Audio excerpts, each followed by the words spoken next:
Deus. Estamos aqui, Senhor, como dependentes de Ti, Senhor. Estamos aqui, Senhor, para ouvir a Tua voz. Não deixa, Senhor Deus, de nos falar. Não nos deixa, Senhor Deus, terminar essa transmissão sem contemplar, Senhor Deus, a Tua vontade, Pai, para as nossas vidas. Me usa, Pai, conforme a Tua vontade. Aquilo que o Senhor colocou em meu coração, para que seja dito segundo a Tua palavra, Senhor. Que seja dito aqui para a Tua glória. Te peço, Pai, humildemente, usa, Senhor Deus, essa transmissão para alcançar aqueles, Pai, que o Senhor tem movido para que eles sejam alcançados. Que o Teu nome seja glorificado, Pai, que Tua vontade seja exaltada. É isso que te pedimos em nome de Jesus. Amém. Bem, hoje nós vamos continuar a nossa mensagem no livro de Atos, nossa série no livro de Atos. A mensagem de hoje, ela tem como título, o Deus que derruba muros de separação. O Deus que derruba muros de separação. Qual a maior evidência da obra de Deus neste mundo?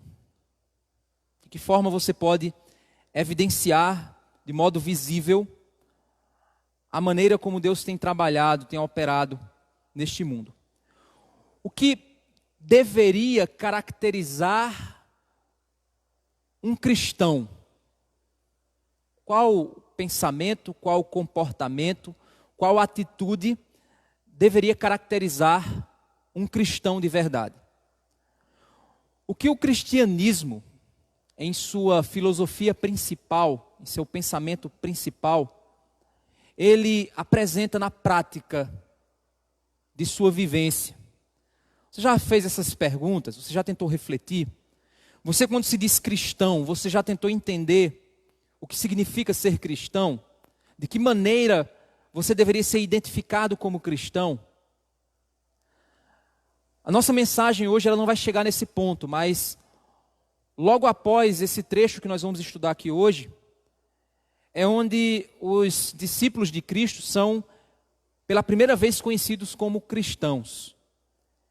E vocês vão ver na próxima mensagem o porquê que essa evidência ela é tão recorrente no livro de Atos e por que é tão importante nós compreendermos qual é a maior prática na vida do cristianismo, que dá identidade ao cristianismo. A gente vai ver o maior efeito aqui do Evangelho de Cristo no mundo, aquilo que é visível na sociedade. Nós vamos abrir nossas Bíblias lá em Atos capítulo 9.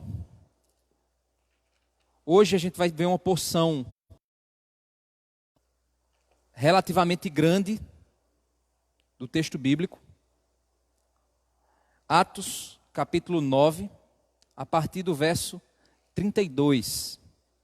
Como eu disse, a gente vai ver uma porção relativamente grande do texto bíblico hoje, ok? Então, algumas coisas a gente vai ver somente os pontos principais e saltar nos versos bíblicos de acordo com a necessidade que Deus estiver aqui nos guiando, ok? Então, Atos capítulo 9, a partir do verso 32, o que é que nós vemos aqui? Nós vimos que após a morte de Estevão, o primeiro mártir, aquele primeiro discípulo a dar a sua vida por causa da sua pregação, da pregação do Evangelho de Cristo, nós estamos vendo que o clímax da perseguição começa a ser alcançado e as primeiras mortes começam a serem evidenciadas. As mortes por perseguição à Igreja de Cristo começam a acontecer. E nós vimos que aí é inserido um personagem de modo soberano por Deus, que é o Saulo de Tarso, que entrega sua vida a Cristo e que era um dos maiores perseguidores da igreja cristã, se torna aquele que se torna instrumento de Deus para levar o evangelho que ele antes destruía. Esse agora é o evangelho que ele busca pregar, a igreja que ele agora busca edificar através da pregação. E aí nós vemos agora uma mudança abrupta na narrativa do livro de Atos, onde a evidência agora se volta para Pedro. E aí nós vamos ver do verso 32 ao verso 43, que aqui Lucas, quando escreveu essa parte do livro, ele estava de fato querendo evidenciar o ministério profícuo, ou seja, o ministério, de que maneira esse ministério de Pedro ele era útil. Ele estava trazendo resultados visíveis, sinais visíveis, que evidenciava um ministério útil de Pedro nas mãos de Deus. E isso, na realidade, possui a intenção de evidenciar, de usar Pedro como testemunha, com autoridade, para evidenciar a conversão dos gentios. Você já viu que a estrutura do livro de Atos, ela se apoia em basicamente 3 partes, onde nós temos, lá no início do livro, onde Jesus profetiza que o evangelho do reino ele seria pregado em Jerusalém, Judéia e Samaria, até os confins da terra. Essa expansão geográfica do evangelho, ela vai acontecer nessas 3 etapas. Nós vimos que Jerusalém já aconteceu, depois Judéia e Samaria já aconteceu, e agora Deus está preparando o cenário para os confins da terra. O personagem principal a ser levantado por Deus é o apóstolo dos gentios. Quem é esse apóstolo dos gentios? Saulo de Tarso, que se torna Paulo. Então, na terceira etapa de expansão do cristianismo, no livro de Atos, nós vamos ver que Paulo se torna um personagem principal nessa etapa. No entanto, nós sabemos que Pedro, como aquele apóstolo que liderou os apóstolos no início da caminhada, ele sendo essa liderança, ele também era usado por Deus para evidenciar essas etapas de expansão do evangelho. Por esse motivo, antes que o livro de Atos retorne para Paulo e continue o ministério de Paulo com uma expansão até os confins da terra, nós voltamos agora a atenção no livro de Atos, escrito por Lucas, para Pedro. E este mesmo Pedro agora vai evidenciar a conversão dos gentios. Mas para que, na narrativa, nós venhamos a perceber que Pedro, ele possui essa autoridade, do verso 32 ao verso 43, são narrados 2 milagres. E é interessante que esses 2 milagres, eles fazem uma referência, uma alusão ao ministério de Cristo. Vamos lá, para o verso 32 ao verso 43, diz assim: Passando Pedro por toda parte, foi também visitar os santos que moravam em Lida. Ou seja, já existiam crentes na cidade de Lida, e Pedro estava passando pelas cidades, visitando esses crentes, reforçando a doutrina apostólica para essas pessoas. E aí ele foi para a cidade de Lida, encontrar-se com esses cristãos. No verso 33 nós vemos o seguinte: encontrou ali certo homem, chamado Enéas, que havia 8 anos jazia de cama, pois era paralítico. Pedro lhe disse: Enéas, Jesus Cristo cura você, levante-se e arrume a sua cama. Ele imediatamente se levantou. Todos os habitantes de Lida e da região de Saron viram Enéas e se converteram ao Senhor. Olha que interessante, o primeiro milagre, ele tem uma semelhança muito forte com aquilo que Jesus fez com um paralítico. E Pedro, ele faz isso, nós percebemos que quando Cristo, ele realizava milagres, ele não realizava os milagres para ser conhecido como um milagreiro. Ele realizava os milagres para ser conhecido como aquele que possui autoridade sobre todas as coisas. Aquele que é Senhor sobre todas as coisas, inclusive sobre as enfermidades. E é nessa circunstância aqui que o texto ele deixa claro que quando Pedro realiza esse milagre, a citação que Lucas faz da frase de Pedro lembra muito a maneira como Jesus agia nos evangelhos. E isso provavelmente é uma alusão, é uma lembrança de que Pedro está conectado, está alinhado, está engajado no mesmo princípio de atuação que Jesus Cristo estava. No entanto, um detalhe importante que o texto deixa claro é que Pedro ele cura em nome de Jesus Cristo, ele não cura em nome próprio. Ele diz: Jesus Cristo cura você. E todos os habitantes, no verso 35, é relatado que eles passam a se converterem o Senhor Jesus, não a Pedro. Isso é uma característica importante, irmãos, porque hoje, alguns falsos profetas que se levantaram na igreja cristã atual, eles se dizem milagreiros. Deus, ele ainda pode curar. Sim, Deus pode curar. Deus pode realizar a cura. Isso não é problema nenhum para Deus. No entanto, existe uma diferença entre Deus realizar a cura, Deus ter o poder de curar, e o curandeiro. O que é o curandeiro? É aquela pessoa que faz uso do poder de cura da maneira como ele quer. Na realidade, isso, segundo as Escrituras, nós não vemos isso no livro de Atos.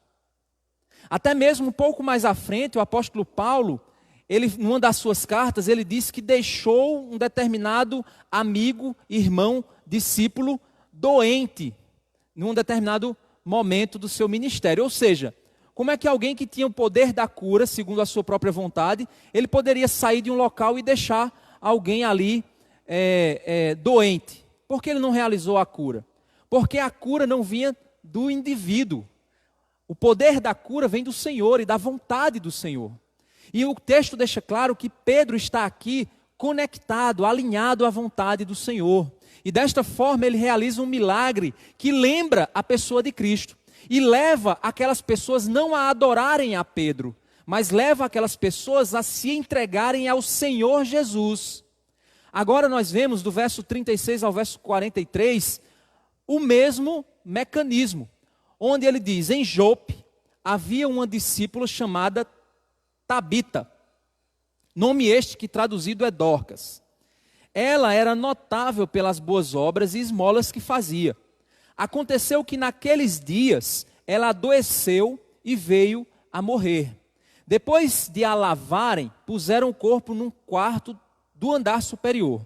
Como Lida ficava perto de Jope, os discípulos, ouvindo que Pedro estava ali, enviaram-lhe 2 homens com o seguinte pedido: não se demore em vir até nós. Provavelmente eles tinham a esperança aqui de que ela seria ressuscitada. Pedro se aprontou e foi com eles. Quando chegou lá, eles o levaram ao quarto do andar superior.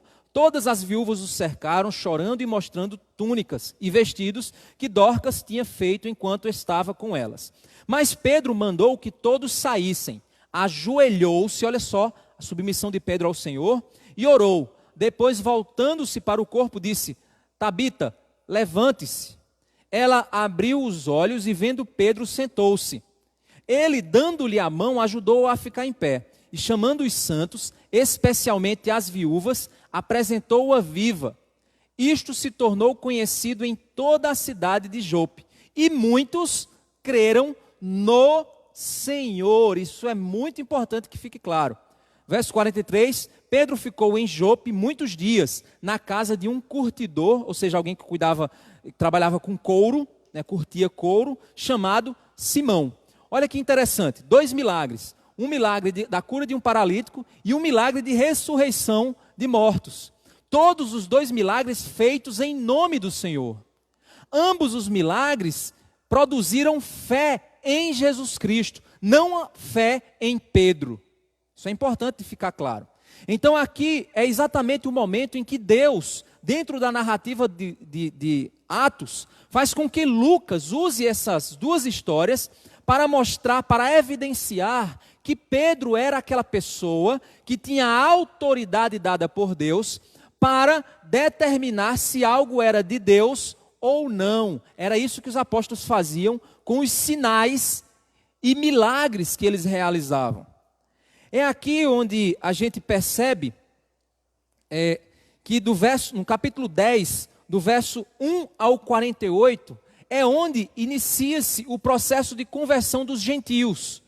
Isso é evidenciado através da conversão de Cornélio, e Pedro está lá exatamente da maneira como Deus determinou, para que Pedro fosse um instrumento de autoridade usada por Deus para determinar que aquilo era obra de Deus, sim. É aqui onde a gente vê do verso 1 ao verso 8, Cornélio sendo preparado para receber a mensagem do Evangelho. Vamos lá, capítulo 10, do verso 1 ao 8. Em Cesareia, ou seja, era próximo ali àquela região onde Pedro estava, morava um homem chamado Cornélio, que era centurião de uma companhia do exército chamada Italiano, ou seja, ele era líder de um pequeno grupo do exército romano, ele era centurião, ele era gentio. Era piedoso e temente a Deus com toda a sua casa, fazendo muitas esmolas ao povo e orando sempre a Deus.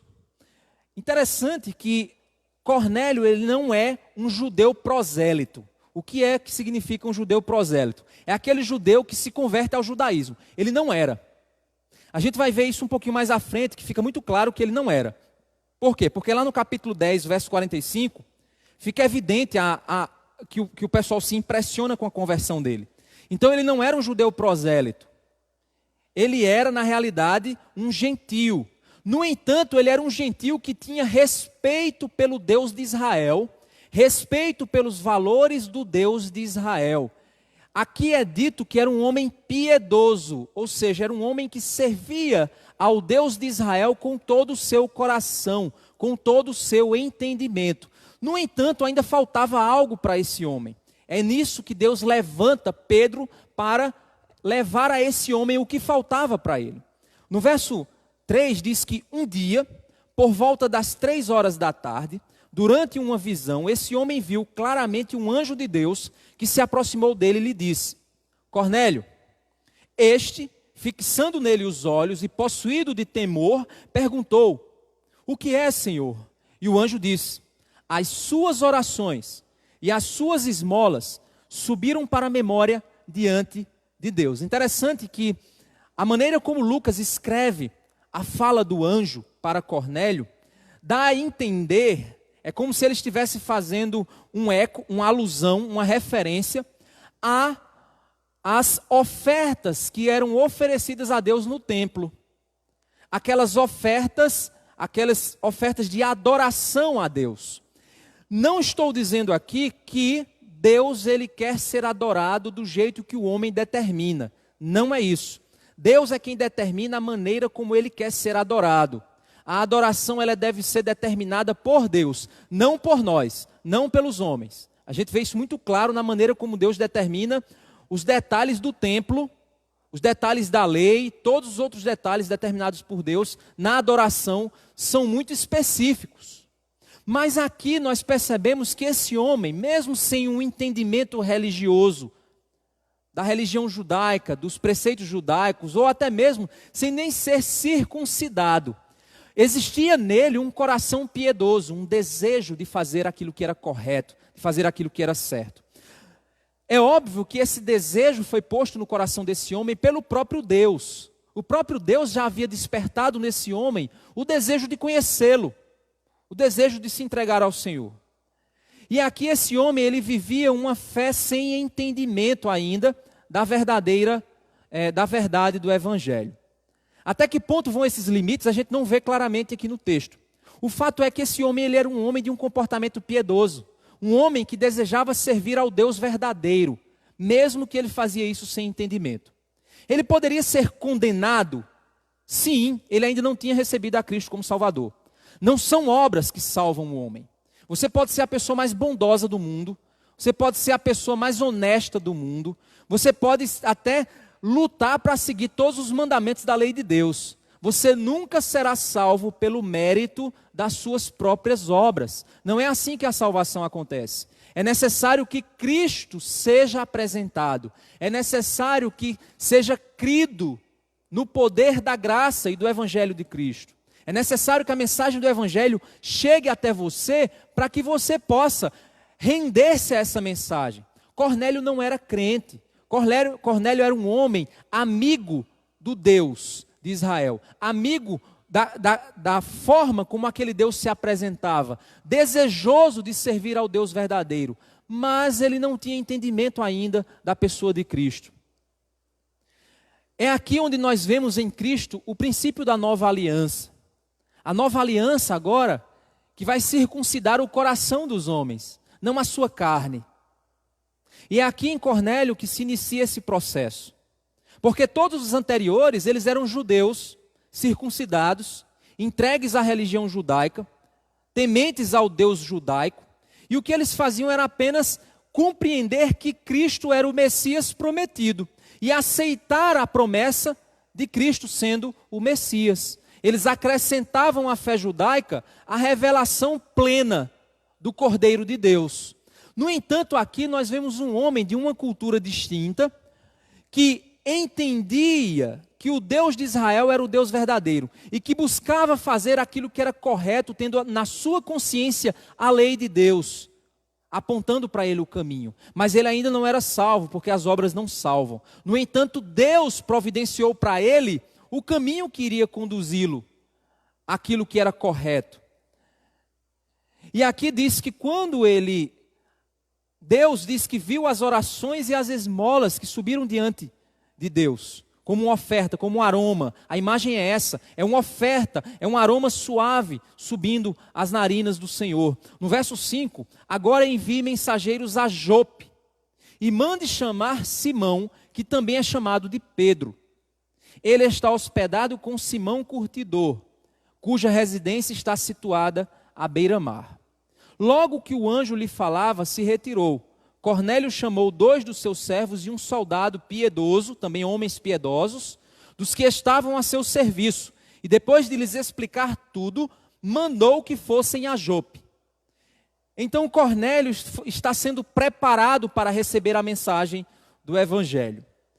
É aqui onde Deus agora vai confrontar o coração judaico de Pedro.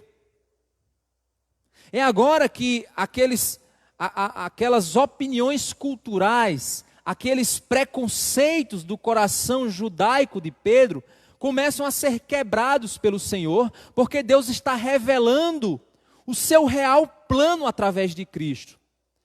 Lá em Gênesis capítulo 12, a promessa que foi feita a Abraão é que todas as famílias da terra seriam abençoadas na semente de Abraão. Cristo é essa semente. E por Cristo ser essa semente, Ele é aquela semente que iria abençoar, é o descendente que iria abençoar todas as famílias da terra. Independente de sua raça, de sua cor, independente de sua posição social, geográfica. Deus agora está desdobrando, revelando o seu plano eterno. E é aqui onde Pedro começa a ter os seus pressupostos, o seu coração ainda apegado a determinados preconceitos, a determinadas perspectivas, serão agora quebradas. No verso 9 diz o seguinte: no dia seguinte, enquanto eles viajavam e já estavam perto da cidade de Jope, Pedro subiu ao terraço por volta do meio-dia a fim de orar. Estando com fome, quis comer, ou seja, ele estava pensando em comida. Mas enquanto lhe preparavam a comida, sobreveio-lhe um êxtase. Ou seja, ele foi tomado por uma visão. Viu o céu aberto e um objeto como se fosse um grande lençol, que descia do céu e era baixado à terra pelas 4 pontas, contendo todo tipo de quadrúpedes, répteis da terra e aves do céu. E ouviu-se uma voz que se dirigia a ele: levante-se, Pedro, mate e coma. Mas Pedro respondeu: de modo nenhum, Senhor, porque nunca comi nada impuro ou imundo. Não sei se você sabe, mas a lei judaica, ela determinava alguns tipos de animais que eram animais impuros, animais que não poderiam ser comidos. E aqui, dentre esses animais impuros, estavam aqui esses animais, tanto os puros quanto alguns animais impuros. E aqui é dito, pela a visão que Pedro está tendo, que ele deveria matar e comer aqueles animais impuros. E a reação dele natural, a reação de um judeu é dizer: eca, não, isso não. Esse bicho aí não como não. Esse bicho é impuro, Senhor. A impureza daquele animal era uma impureza religiosa. E aqui, o verso 15, é onde Deus começa a quebrar aquelas demandas culturais do coração de Pedro. Pela segunda vez a voz lhe falou: não considere impuro aquilo que Deus purificou. Isso aconteceu 3 vezes e em seguida aquele objeto foi levado de volta para o céu. O que é que acontece aqui, irmãos? Algumas pessoas acham que isso é apenas uma alegoria para dizer que aqui se refere apenas o ato de ter comunhão com gentios. No entanto, é muito mais profundo que isso. É aqui onde Deus começa a determinar que na nova aliança, alguns preceitos da antiga aliança não serão mais seguidos. Alguns preceitos culticos, alguns preceitos de caráter de culto, alguns preceitos de caráter religioso não deveriam mais ser seguidos, pois Deus havia agora definido um novo padrão para determinadas coisas, inclusive essas aqui. E aqui, o fato é que no verso 17, ele começa a explicar por que então que Pedro teve essa visão. Enquanto Pedro estava perplexo sobre qual seria o significado da visão, eis que os homens enviados por Cornélio, lembra que o verso 16 diz que isso aconteceu 3 vezes. O quê? Baixar, mata e come. Não, Senhor, por 3 vezes isso aconteceu. E aqui no verso 17, os homens enviados por Cornélio chegaram junto à porta de Pedro, da casa onde Pedro estava. Verso 18. Chamando, perguntaram se ali estava hospedado Simão, que também é chamado de Pedro. Enquanto Pedro meditava a respeito da visão, o Espírito Santo lhe disse: estão aí 3 homens, olha que interessante, à sua procura. Portanto, levante-se, desça e vá com eles, sem hesitar, porque eu os enviei. Olha que interessante. Quem estava mandando ele matar e comer os animais impuros? Era Deus, era a voz. Por quantas vezes isso aconteceu? Por 3. Quantos homens estão na porta de Pedro? 3. E esses homens são o quê? 3 gentios. Vamos continuar lendo para você entender melhor. Então Pedro desceu e disse àqueles homens: eu sou a pessoa que vocês estão procurando. O que os traz até aqui? Então disseram: o centurião Cornélio, homem reto e temente a Deus, e tendo bom testemunho de toda a nação judaica. Olha só, o bom testemunho que Cornélio recebia, apesar de não ser um judeu prosélito, apesar de que ele não era de fato um crente, mas ele era alguém que a própria nação judaica olhava ele com bons olhos, olhava ele um homem temente ao Deus de Israel. E aqui diz: foi instruído por um santo anjo a mandar chamar você para a casa dele, e ouviu o que você tem a dizer. Pedro então, convidando-os a entrar, hospedou-os. No dia seguinte, Pedro se aprontou e foi com eles. Também alguns dos irmãos que moravam em Jope foram com eles. Ou seja, Pedro não foi sozinho até a casa de Cornélio. Pedro também levou mais testemunhas. Não era a palavra de Pedro contra a palavra dos outros. Não, era Pedro mais outras testemunhas testemunharam o que iria acontecer ali na casa de Cornélio.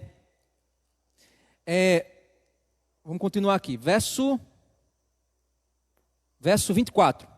No dia seguinte, Pedro chegou a Cesareia. Cornélio estava esperando por eles, tendo reunido os seus parentes e os amigos mais íntimos. Olha que interessante. Para receber Pedro, uma visita tão especial para Cornélio, que saberia que Deus teria ali uma mensagem para ele. O Deus que eu tanto desejei conhecer, está mandando um mensageiro até minha casa. Esse mensageiro tem que ser bem recebido. Mas não somente eu terei acesso à mensagem que Deus quer trazer através dele. Meus parentes terão, meus amigos terão, todos os que puderem e que quiserem estar aqui na minha casa receberão também a mensagem desse mensageiro de Deus. Esse era o coração de Cornélio. E aqui ele continua dizendo assim, verso 24, Pedro chegou a Cesareia, Cornélio estava esperando por eles, tendo reunido seus parentes e amigos mais íntimos. Verso 25, quando Pedro estava por entrar, Cornélio foi ao seu encontro. Olha a reação de Cornélio. Prostrando-se aos pés dele, o adorou. Olha a percepção ainda deficiente de Cornélio. Mas olha o que Pedro faz no verso 26. Mas Pedro o levantou dizendo, levante-se, porque eu também sou apenas um homem. Falando com ele, Pedro entrou, encontrando muitos reunidos ali.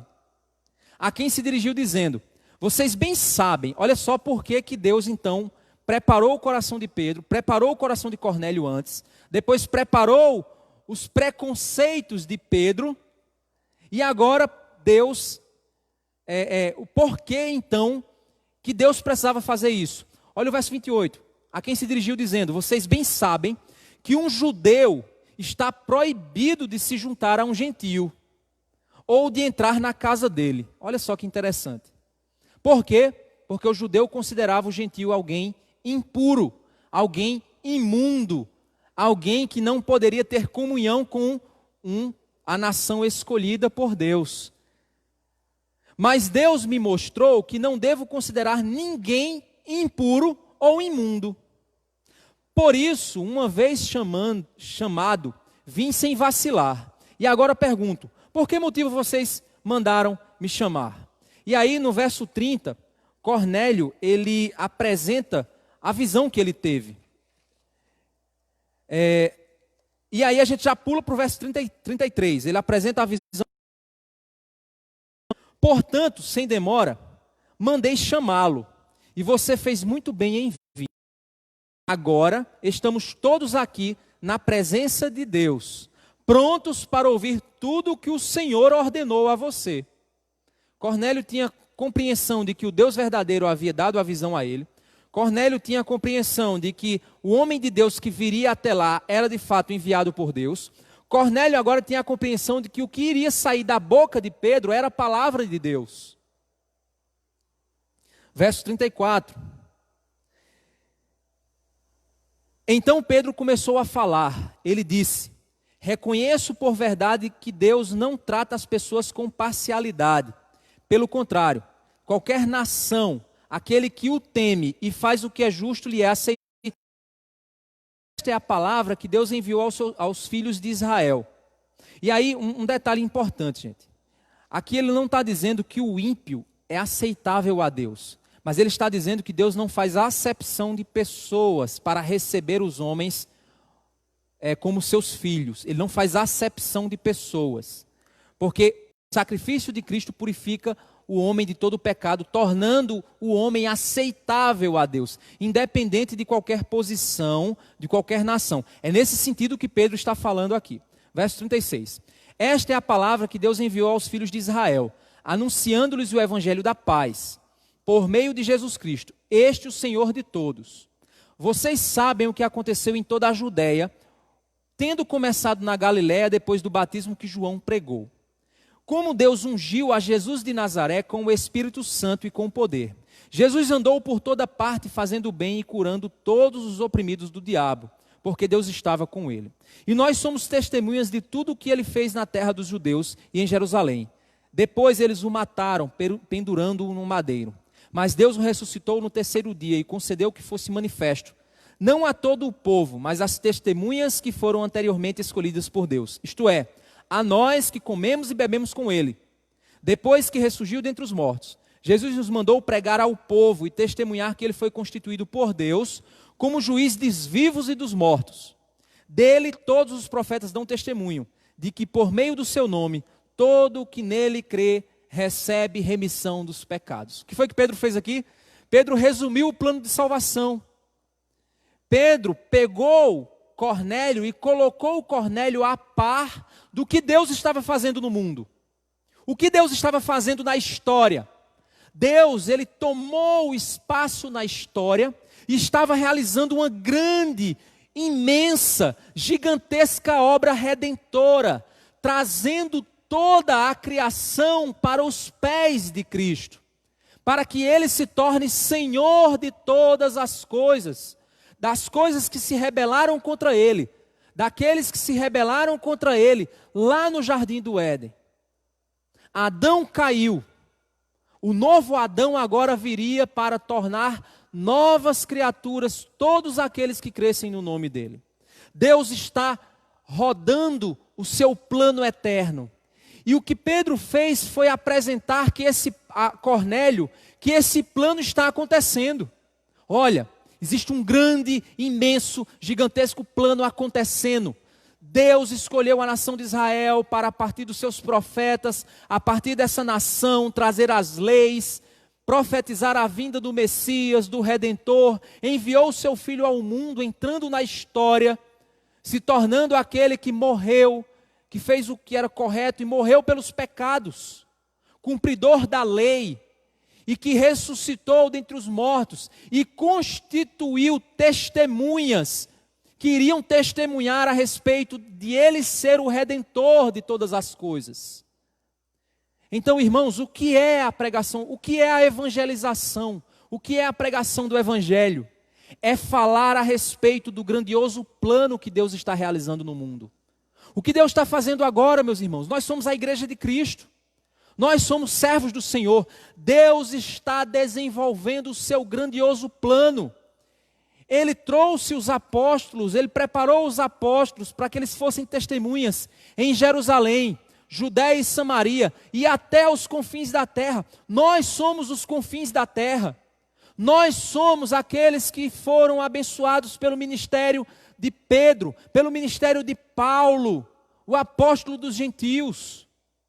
Você está ouvindo essa mensagem porque eu estou aqui com uma Bíblia aberta, Bíblia essa que foi trazida, protegida pelo Senhor durante todos esses anos. O livro sagrado, que nenhum outro livro é semelhante a esse livro.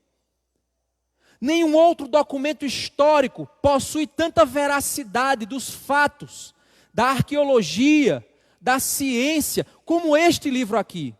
Nenhum outro homem na história foi tão influente, nascido numa cidade tão pequena, uma cidade esquecida. Esse homem mudou a história, impactou a história.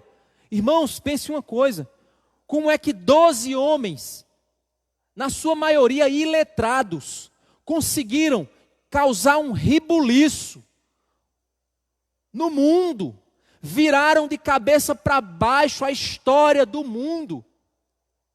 Os deuses pagãos, nenhum sobreviveu. Baal não sobreviveu. Os deuses gregos não sobreviveram. Os deuses romanos não sobreviveram. Muitos deuses antigos não sobreviveram. Por que então que Jesus Cristo, a história desse Deus, conseguiu atravessar tantos e tantos anos e causar tanto impacto nesse mundo? A história se divide em antes de Cristo e depois de Cristo. Existe um grandioso plano acontecendo. E você cristão, você crente, você que é gentio, que não é judeu e que entregou sua vida a Cristo, você foi chamado para fazer parte desse plano. O que Pedro está fazendo aqui é dizendo a Cornélio: Cornélio, Deus está realizando uma obra imensa no mundo, uma obra grandiosa no mundo. Cristo é o carro-chefe desse grande projeto do Senhor. Ele pode ser Senhor da vida de todo aquele que crê. E aí Cornélio, que já desejava conhecer esse Deus, que já desejava servir a esse Deus, no verso 44 diz assim: enquanto Pedro falava estas palavras, o Espírito Santo caiu sobre todos os que ouviam a mensagem. E os fiéis que eram da circuncisão, é aqui onde a gente vê claramente que aquele grupo ali não eram judeus prosélitos. O que é um judeu prosélito? É um judeu é um gentio que se converteu ao judaísmo. Ele não é judeu de sangue, ele apenas se converteu. Ele se circuncidou e passou a fazer parte do judaísmo. Não, ele não era. Na realidade, ele era um gentio puro, puramente gentio. E é aqui onde isso fica claro. O verso 45 diz: e os fiéis que eram da circuncisão. Ele está confrontando um grupo com outro. Que eram da circuncisão, que tinham vindo com Pedro, admiraram-se, porque também sobre os gentios foi derramado o dom do Espírito Santo. Olha só. Pois eles os ouviam falando em línguas e engrandecendo a Deus. Então Pedro disse: será que alguém poderia recusar a água e impedir que sejam batizados esses que, como nós, receberam o Espírito Santo? Pedro está evidenciando aqui. É por isso que na narrativa Lucas trouxe à tona Pedro novamente, para que Pedro fosse a testemunha, a autoridade, para olhar aquele fato histórico que aconteceu na casa de Cornélio, onde Deus está revelando aos apóstolos que o muro que separa os judeus dos gentios havia sido desmoronado, havia sido destruído. Não existe mais muro de separação entre ninguém. Não existe mais negro, nem branco, nem homem, nem mulher. Não existe mais pobre, nem rico. Não existe mais uma nação, nem outra nação, nem judeu, nem gentil. Todos são igualmente importantes para o nosso Senhor Jesus Cristo. Todos são igualmente alvos da misericórdia de Deus. Não importa o que você fez, não importa o que você faz. Se você é aquele que deseja conhecer a Cristo como Senhor e Salvador, Ele está aqui para te salvar. Basta você crer que Ele tem o poder de salvar, que Ele não faz acepção de pessoas.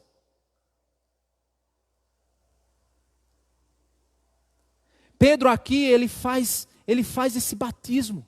O batismo é nas águas. O verso 48 diz: e ordenou que fossem batizados em nome de Jesus Cristo. Então lhe pediram que permanecesse com eles por alguns dias. Olha só que interessante. E ele foi lá discipulá-los, ensiná-los as bases da fé. Aquele preconceito de dizer, não posso entrar na casa do gentio, não, eles são inferiores a nós, não, eles são imundos, não, eles são diferentes. Deus disse, não, porque eu havia prometido. Lá em Gênesis, capítulo 3, eu havia prometido que a semente da mulher pisaria na cabeça da serpente. E essa semente fez essa obra na cruz. Lá em Gênesis 12, havia sido prometido que toda a terra seria abençoada, todas as famílias, com a descendência de Abraão. Não há acepção de pessoas.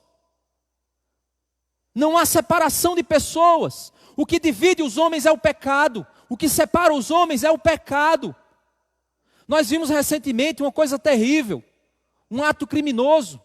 Como eu falei, posicionei nas redes sociais, existem os bons policiais, mas existem os maus policiais.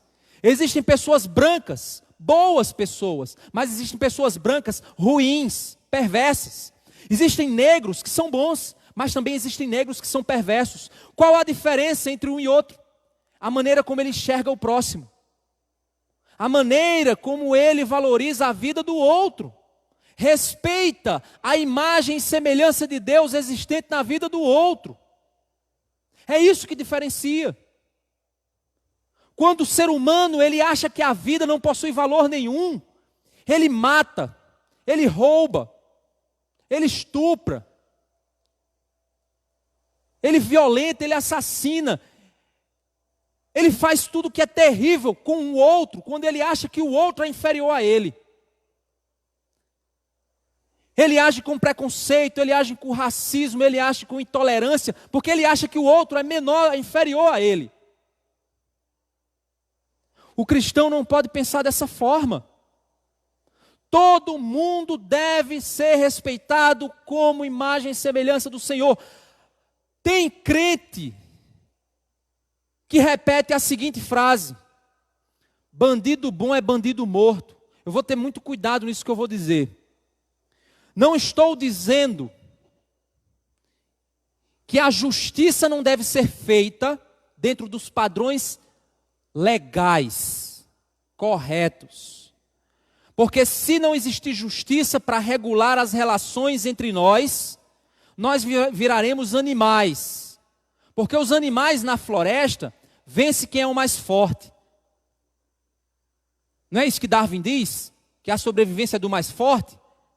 Mas nós não somos animais. Nós temos alma e espírito. Fomos criados à imagem e semelhança de Deus, não somos animais. O criminoso, ele tem que ser julgado pelo seu crime. Você tem o direito de fazer o uso legítimo da força para se defender. A polícia, ela tem direito de fazer uso legítimo da força para proteger a sociedade, para prender o criminoso. Se nesse uso legítimo da força, os efeitos colaterais vierem ser a morte do criminoso, nós precisamos ter cuidado com o nosso coração. Porque a palavra de Deus diz que Deus não tem prazer na morte do ímpio, e sim que ele se converta. Então você crente, quando você tem prazer na morte do ímpio, você não representa o coração de um cristão. Você não representa o coração do evangelho.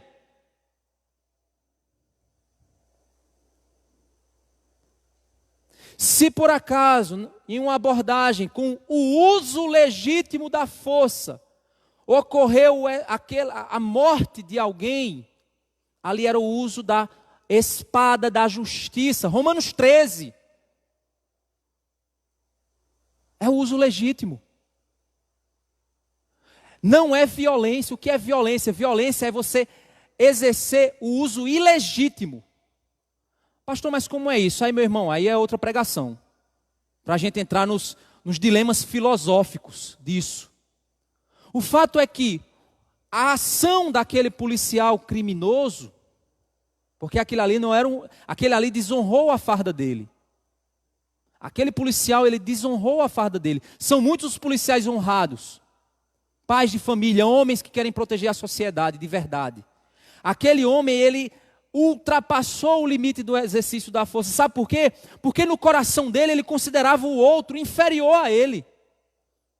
Passível de um valor inferior, e por isso a morte não tem problema.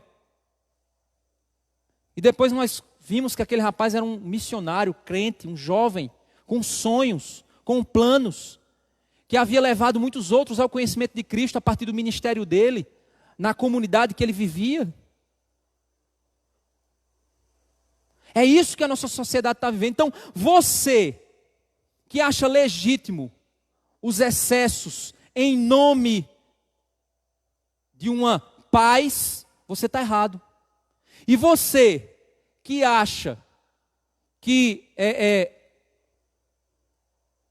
esses excessos que são causados por essa desvalorização, ou então que diz assim, bandido bom é bandido morto, você também está errado. É pecado isso, irmãos. É pecado isso. Não podemos transformar, repetir o discurso dessa forma. Não podemos fazer isso. Não podemos fazer isso. Detalhe, não estou defendendo bandido, porque aí vai ter gente aí intolerante que vai dizer o seguinte, então leve para a tua casa. Eu não vou levar para a minha casa não, eu quero ele na cadeia. Não é na minha casa? Você é bandido porque você escolheu ser bandido. Não é porque você é vítima da sociedade, não. Então, não confunda um discurso com o outro, não. Cuidado com esses espantalhos ideológicos. Você percebe que o evangelho aqui, o que é que ele faz? Ele tornou o gentio, que era desprezado, igual ao judeu. É isso que o evangelho faz, irmãos. Não existe distinção, não existe diferença. Perceba agora. E aí você diz, pastor, não tem nada a ver. Gente, os nossos dilemas atuais são esses que eu falei para você. Os dilemas daquela época eram esses aqui, gentios e judeus. Se você olhar por outras epístolas do Novo Testamento, você vai perceber que o dilema constante era gentio e judeu, era a comida do gentio, era diferente da comida do judeu. O judeu queria supervalorizar, o gentio queria desprezar a lei. E aí vinham... Gente, era a disputa, a briga era essa daquele período. Hoje, as nossas disputas, ninguém aqui está preocupado se você é judeu, se você é gentil. Isso é um assunto já ultrapassado. Mas os nossos problemas hoje são outros. É quando mulher é superior a homem é superior à mulher, o feminismo tenta destruir o homem, o machismo tenta destruir a mulher. Esses são os nossos dilemas. O feto não é vida, então pode ser abortado. São esses os dilemas que nós vivemos atualmente. A desvalorização da vida do outro, da vida da mulher, da vida do jovem, da vida do negro, da vida do branco, da vida do bebê no ventre da mãe. Esses são os nossos dilemas. Mas o evangelho, ele põe a vida no seu devido valor, porque para Deus todos são importantes. E aqui Pedro, ele chega agora, do verso 1, a gente vai ler agora para finalizar, do verso 1 até o verso 18, capítulo 11. Chegou ao conhecimento dos apóstolos e dos irmãos que estavam na Judéia, que também os gentios haviam recebido a palavra de Deus. Olha só, os gentios receberam a palavra de Deus. Quando Pedro voltou para Jerusalém, os que eram da circuncisão começaram a questioná-lo, dizendo: olha só, como é que o cara... Olha o questionamento deles. Você entrou na casa de homens incircuncisos e comeu com eles? Eles tiveram logo a perspectiva religiosa, a cultura, a abordagem preconceituosa. Então Pedro passou-lhe a fazer-lhes uma exposição por ordem, dizendo... E aqui Pedro vai relatar tudo o que aconteceu. A gente vai pular lá para o verso, deixa eu ver aqui, para o verso 12. Vamos lá para o verso 12. Então o Espírito me disse que fosse com eles sem hesitar. Foram comigo também estes 6 irmãos. Aí Pedro chama os irmãos e diz: olha, eles estão aqui também como testemunha do que aconteceu lá. Pedro já descreveu tudo o que aconteceu, a visão que ele teve, a visão que Cornélio teve, o que aconteceu quando ele pregou o Evangelho. Cornélio, então, e todas as pessoas ali receberam o Espírito Santo sobre eles, e depois foram batizados nas águas. E aí ele chama, diz que os irmãos estavam lá, e entraram junto com ele na casa daquele homem. Verso 13. E ele nos contou como tinha visto na casa dele um anjo em pé, que lhe disse: envie alguém a Jope a mandar chamar Simão, que também é chamado de Pedro, o qual lhe dirá palavras mediante as quais você e toda a sua casa serão salvos. Olha só que interessante. Por que o anjo não disse assim: deixa eu pregar para você? É o seguinte, Jesus é o Senhor, entregue sua vida a Cristo. Não. Deus queria que Pedro fosse até lá, pregar as palavras necessárias para que eles fossem salvos. Quando comecei a falar, verso 15, o Espírito Santo caiu sobre eles. Olha só que interessante. Como também sobre nós no princípio. Lá em Atos 2. Então me lembrei da palavra do Senhor quando disse: João na verdade batizou com água, mas vocês serão batizados com o Espírito Santo. Pois se Deus deu a eles o mesmo dom que tinha dado a nós, quando cremos no Senhor Jesus, quem era eu para que pudesse resistir a Deus? Quando os demais ouviram isso, olha só, confirmação de Deus, ouviu a confirmação que Pedro disse. Não, Deus confirmou isso. Deus derramou sobre eles o Espírito Santo do jeito que derramou lá em Atos 2, sobre nós, lá em Pentecostes. Então, é confirmação, é obra de Deus, se revelando, se confirmando. Pedro diz isso. E aí o verso 18, quando os demais ouviram isso, acalmaram-se e glorificaram a Deus, dizendo: então também aos gentios Deus concedeu o arrependimento para a vida. Olha só que maravilha, que bênção, que coisa maravilhosa. A igreja judia, os apóstolos judeus agora compreenderam que Deus agora escancarou as portas do Evangelho a toda raça, cor, nação, povo, língua, porque, irmãos, agora está se abrindo as portas para os confins da terra. O que é que Jesus havia dito em Mateus 24? Quando este evangelho do reino for pregado em todo o mundo, então virá o fim. O que é que você está fazendo aí da sua casa? O que é que o teu parente está ouvindo a mensagem agora pela internet?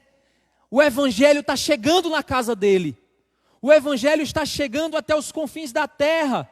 Muitos pastores hoje estão usando os meios digitais e pregando o evangelho. Muitos missionários estão espalhados pelo mundo levando o evangelho.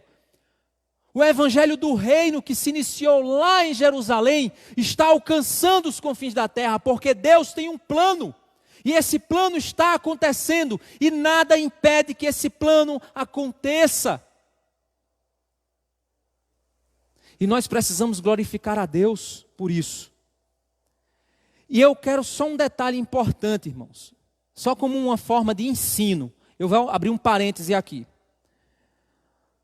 Somente em 4 momentos do livro de Atos é que ocorre a descida do Espírito Santo sobre pessoas. A primeira foi em Atos capítulo 2, verso 4, lá em Pentecostes. Após a descida, nessa ocasião, na sequência eles falam em línguas, em outros idiomas. Atos capítulo 8, do verso 15 ao 16, ocorre com os samaritanos. Por quê? Lembra? Jerusalém, o Espírito Santo confirma. Judéia e Samaria, os samaritanos não eram bem vistos pelos judeus. O Espírito Santo desce sobre eles, é como se Deus estivesse dizendo assim: eles são meus também. Aí você vai para Atos 10, 44, 46, isso aqui. Os gentios, os confins da terra, é Deus dizendo, esses também são meus. E lá em Atos 19, verso 6, o Espírito Santo desce sobre os discípulos de João, que haviam ouvido falar sobre Cristo através de João, mas ainda não haviam crido no Evangelho. Então os discípulos de João, que vieram antes da vinda de Cristo, eles também, Deus disse assim, esses também são meus. 4 momentos Deus diz, esses são meus, para confirmar a expansão do Evangelho em todas as direções. Então cuidado para você não achar que, mas fulano é o batismo com o Espírito Santo, e ele fala em outras línguas. Desses 4 momentos, somente 2, no livro de Atos acontece isso. Em Pentecostes e com os gentios. Ou seja, o que acontece com os gentios é apenas uma repetição em menor escala do que aconteceu em Atos 2, em Pentecostes. Então esse negócio de ser batizado pelo Espírito e falar línguas na sequência, só acontece no livro de Atos. E em 2 momentos. Em Atos 2 e em Atos 10. Quando os judeus recebem o Evangelho, o Espírito Santo, e quando os gentios recebem o Espírito Santo. Fora isso, não acontece em canto nenhum mais. Os outros 2 momentos é só o Espírito Santo que desce, eles não falam em língua na sequência. O que isso significa dizer? Se você acompanhou a nossa série aqui de Atos desde o começo, o que é que Atos 2 é? É a reversão do processo lá da Torre de Babel. O Espírito de Deus agora capacita que você fale para todos os diversos idiomas. Os confins da terra serão alcançados. Quero apenas, irmãos, somente ler, Efésios 2, do 11 ao 19. Paulo falou sobre isso, o apóstolo Paulo. Portanto, lembrai-vos de que vós, noutro tempo, éreis gentios na carne, e chamados incircuncisão pelos que na carne se chamam circuncisão, feita pela mão dos homens, que naquele tempo estavam sem Cristo, separados da comunidade de Israel, estranhos às alianças das promessas, não tendo esperança e sem Deus no mundo.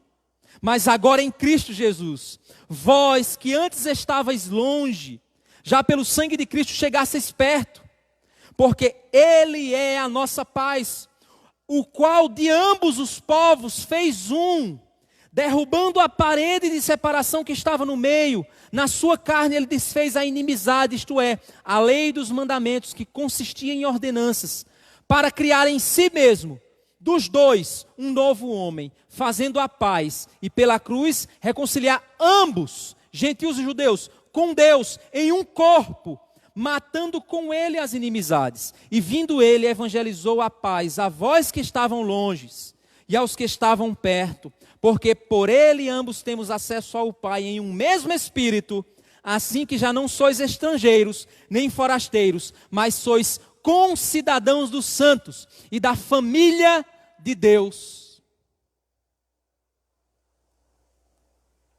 Meu irmão, até onde o Evangelho pode ir? Qual é o limite de ação do Evangelho? Quais são os impedimentos que você coloca no teu coração para que o Evangelho realize a missão que ele tem? Meu irmão, a missão do Evangelho é me unir a você e a Cristo. A missão do Evangelho é unir os povos em torno de um mesmo Senhor. Não é ecumenismo. Não é isso. Todas as religiões levam a Deus. Mentira, do diabo. O Evangelho é todos se submetendo a um único Senhor, verdadeiro e soberano e absoluto. Nós devemos estar unidos no mesmo Espírito, no mesmo Senhor. E o que o Evangelho faz é unir pessoas. O que o pecado faz é dividir pessoas. Quando você evangeliza, você está trazendo pessoas para a família de Deus. Quando você prega, você está trazendo pessoas para a mesma família, para se submeterem ao mesmo Senhor. Quando você fofoca, você está fazendo o trabalho contrário. Você está derrubando, você está criando muros. O teu pecado está levando muros entre pessoas. Quando você não perdoa o teu próximo, o teu irmão, você está desfazendo a obra do Evangelho. A obra que o Evangelho se propõe a fazer. O Evangelho se propõe a unir. E você tem feito o quê? Desunido? Quando você se fecha num grupo e despreza o restante da igreja, você está fazendo a mesma coisa. Você está desfazendo a obra que o Evangelho se propõe a fazer. Esses homens aqui, eles tinham um preconceito. Não, mas é gentil. Não, pode não. Pedro diz, não. Deus derramou sobre eles. Deus considerou eles puros.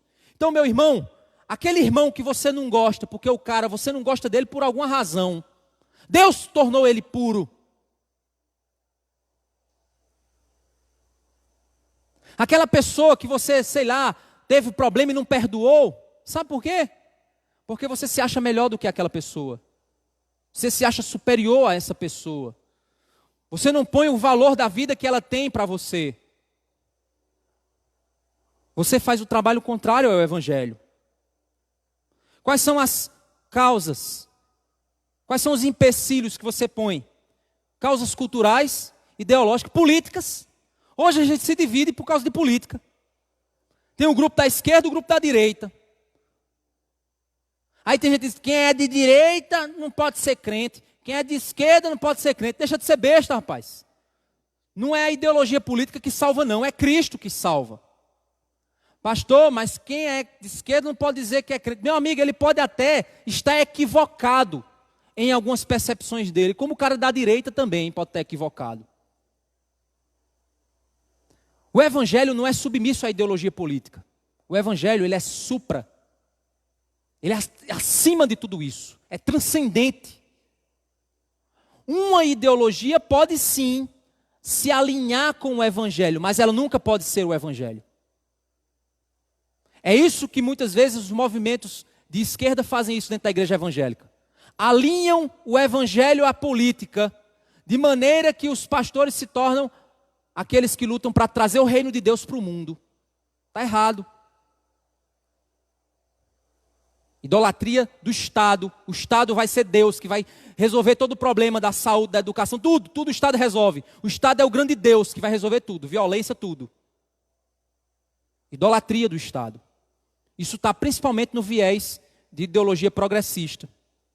Se o cristão ele se alinha a isso e ele não vê que isso é contraditório às Escrituras, não é que ele vai deixar de ser crente, não. Ele só é um crente desinformado. O cara também de direita, que fala lá de liberdade a todo custo, no sentido de que até eu posso ser tão livre que eu posso fazer o que eu quiser. Chega até a se tornar anarquia. Esse cara também está equivocado, não é assim não. O indivíduo não pode ser exaltado acima do coletivo não, meu amigo. Enquanto num viés você tem o coletivo acima do indivíduo, no outro viés você tem o indivíduo acima do coletivo. Ambos estão errados. O que é o Evangelho? Ele torna todos iguais. Ah, é comunismo? Não, não é. Porque existem pessoas que são autoridades sobre mim. O Evangelho dá importância igual a todos. Não pela força do Estado, mas pela força do amor do Espírito Santo. Não é o Estado que me obriga. É o Espírito de Deus que me torna assim. Tem nada a ver com o Estado. O Estado fica para lá. Cuide da sua esfera. Você está entendendo? São as causas ideológicas que fazem você separar-se dos mesmos irmãos em Cristo. Científicas. Qual é o muro que você está levantando para desfazer a obra do Evangelho na tua vida, na vida da igreja? É pecado, é fofoca, é grupos, é política, é ciência. É o quê que está desfazendo a obra do Evangelho? Qual é a desculpa que você usa para não permitir que o propósito do Evangelho avance? Deus une os diferentes, o pecado divide. O grande propósito do Evangelho de Cristo é reunir todo um povo de várias línguas, raças, nações, idades, grupo social em torno de um único e soberano Senhor Jesus Cristo. Deus chama todos ao arrependimento. Você tem sido o promotor do Evangelho que chama todos ao mesmo Senhor? Ou você tem sido aquele que tem criado muros para separar as pessoas que estão sendo unidas pelo Evangelho? Que Deus nos capacite e nos use. A unidade do Evangelho, deixa eu deixar uma coisa muito clara aqui, certo? Hoje em dia a gente está vivendo um tempo muito difícil. As pessoas elas perdem o contexto das coisas. A geração que nós vivemos é a geração que acha que tudo se resolve num post de Instagram. Em 144 caracteres do Twitter, você põe toda a filosofia de vida. Nada a ver. A vida é muito mais complexa que isso. Vou deixar muito claro. A unidade no Evangelho não é unidade pela unidade. Você está entendendo isso? Eu não posso me unir com pessoas que não se submetem ao mesmo Senhor e à mesma doutrina. Não existe unidade nisso. Mas pessoas que se submetem ao mesmo Senhor e à mesma doutrina que engrandece o Senhor. Não estou falando de questões secundárias. Um fala em língua, outro profetiza, outro não fala. Não estou dizendo isso não. Estou falando de questões importantes. Em torno do senhorio do Senhor Jesus. As doutrinas fundamentais. Não existe unidade entre pessoas que pensam que um é Jesus é Senhor, outro Jesus é escravo dele. Não existe unidade com isso, com heresia. Não existe unidade com pessoas também que, se dizendo cristãos, vivem vidas pecaminosas. Não existe unidade com esse povo. Não existe também não. Então, se você pegar a unidade e exalta a unidade acima da verdade, acima de Cristo, você também está errado. Então o Evangelho une, mas ele une em torno do senhorio de Cristo. E o senhorio de Cristo une pessoas que buscam santidade, buscam doutrina, buscam a verdade do Evangelho. Isso sim, deve unir todos em torno do mesmo Senhor. Vamos orar? Senhor Deus, Pai, misericordioso e santo, obrigado, Pai, por tua bondade e graça, Senhor. Continua nos capacitando, Senhor, que o Evangelho de Cristo seja pregado, Pai, que a Igreja Batista da Graça possa viver esse Evangelho, Senhor. Não viver o Evangelho somente teórico, mas que a Igreja Batista da Graça possa viver o Evangelho na prática. Que não existem em nossa igreja muros de separação, de pessoas por idade, de pessoas por posição social, de pessoas por qualquer motivo, Pai. Que a igreja seja um único grupo em torno de um único Senhor. Fortalece, Pai, isso em nossa igreja. Porque somente assim o Evangelho será visível através de nós. E muitos outros, Pai, conhecerão o nosso Senhor, a família de Deus, e serão atraídos para se submeterem ao mesmo Cristo que nós. É isso que te pedimos, Pai, em nome de Jesus. Amém.